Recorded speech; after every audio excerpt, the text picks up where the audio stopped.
एक खूबसूरत बगीचे में रसीले फल खुशी खुशी झूल रहे थे और हल्की हवा में एक दूसरे से फुसफुसा रहे थे।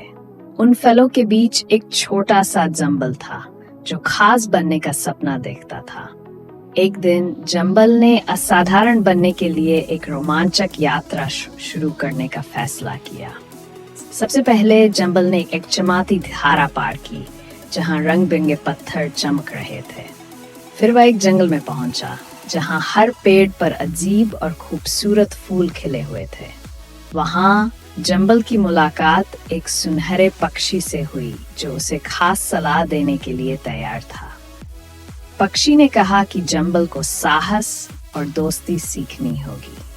आगे बढ़ते हुए जंबल को एक उदास आम मिला जो अकेला बैठा हुआ था। जंबल ने आम की मदद की और वे दोनों मिलकर अपनी यात्रा पर आगे बढ़े। अचानक उनके रास्ते में एक बड़ा सांप आ गया। जंबल ने हिम्मत दिखाई और चालाकी से सांप को भगा दिया। सांप के भागने के बाद जंबल और आम एक छुपे हुए बगीचे में पहुंचे। वहां जंबल को एक दुर्लभ फूल मिला जो उसे खास शक्तियां दे सकता था। उस फूल ने जंबल को सिखाया कि खास बनने के लिए दिल का अच्छा होना सबसे जरूरी है। जंबल ने फैसला किया कि वह अपनी शक्तियां अपने दोस्तों के साथ बांटेगा। घर लौटते ही जंबल बगीचे का हीरो बन गया।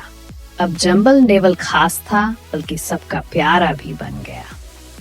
ये जंबल की कहानी थी जिसने सीखा कि सच्चा खास बनने का मतलब दूसरों के लिए अच्छा होना है।